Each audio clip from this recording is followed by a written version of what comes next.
Assalamu alaikum. Today I'm gonna show you one of my favorite and very popular and authentic Indian dessert recipe, that is Phirni.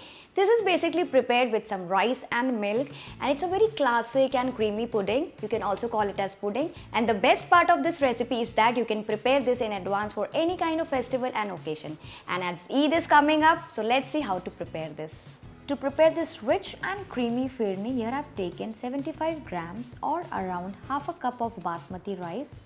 Try using a good quality Basmati rice. This will enhance the flavor of the Phirni a lot. And I have soaked this Basmati rice just for half an hour. Do not wash too many times, as the starch will help in adding the creaminess to the Phirni. So here I have washed just twice and let it get soaked just for 30 minutes. After that, I am going to strain it to remove the water and then let it stand in the strainer itself for some time. And then I am going to take a clean kitchen towel or napkin and I am going to dry these until the entire moisture goes away. So basically you need to air dry these. We don't want any excess moisture in these, otherwise it will become very pasty while grinding. So just wipe these with a towel or any napkin for 1 to 2 minutes. So it's dried enough. I'll just show you. This is how it looks. There's no moisture in it. Transfer it into a small blender and grind it in short pulses.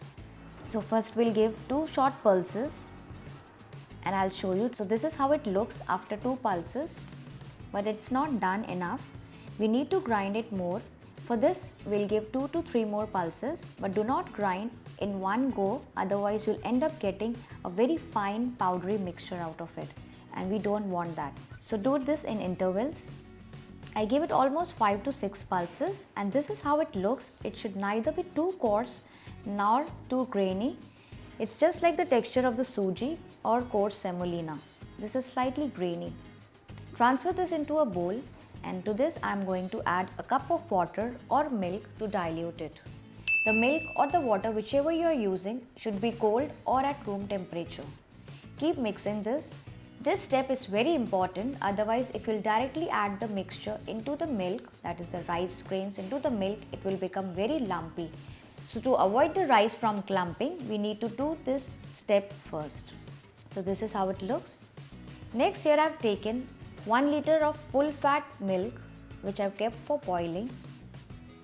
Once it comes to a good boil, keep the flame over medium and let it boil further for another 2 to 3 more minutes, or until it starts to reduce a bit. While it's boiling, I'm also going to add a few strands of saffron so that it's nicely infused and leaves its color in it. If you want, you can also use some rose or kevda water instead. Now we are going to stir the rice before adding to the milk and pour the entire mixture into the milk and immediately start stirring to avoid any lumps. So keep doing this over low to medium flame to avoid any burning at the bottom of the pan, and try using a thick bottom pan here. Keep stirring it until it starts to thicken up nicely and keep scratching the sides to remove the cream and add it to the milk to make it more creamy. And if you want, you can also add 50 grams of khoya to make it more richer and creamier in texture. Now it's been 14 to 15 minutes, it's thickened enough and the rice grains are also cooked through. You can see, I'll just show you. This is how it looks. It's nice and thick and the rice are nicely cooked. So here I'm adding half a cup or around 100 grams of sugar and mix it for a while or until the sugar is completely dissolved.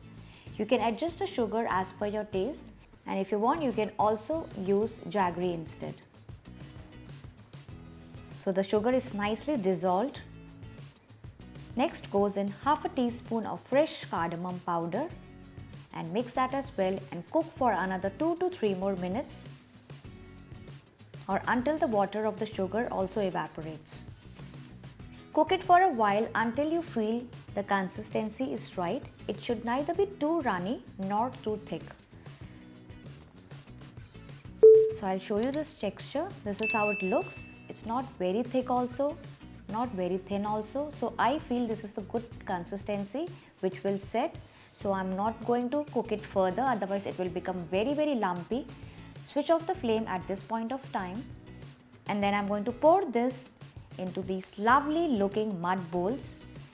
I've already used these mud bowls in some of my other recipe, but if you're using these mud bowls for the first time, then let the bowl get soaked in the water for at least half an hour before using it.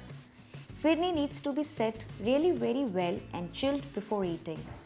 So pour all of these nicely up to the top, more or less however you like. It's looking so beautiful in these mud pots. So all my bowls are nicely filled. Allow it to set in the fridge for 6 to 8 hours, or overnight is better. And if you want, you can also cover it with a cling wrap. Let's remove it from the fridge and check. Wow, you can see it's nicely set.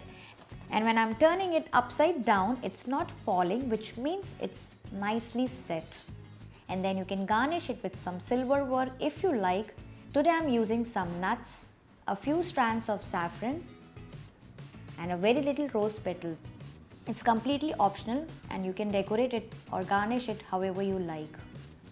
I'll just spoon out and show you how it looks.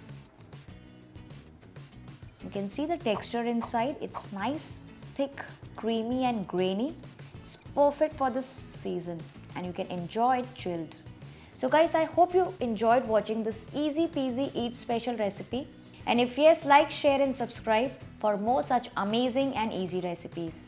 I'll see you soon in my next video. Till then, take good care of yourself and happy cooking.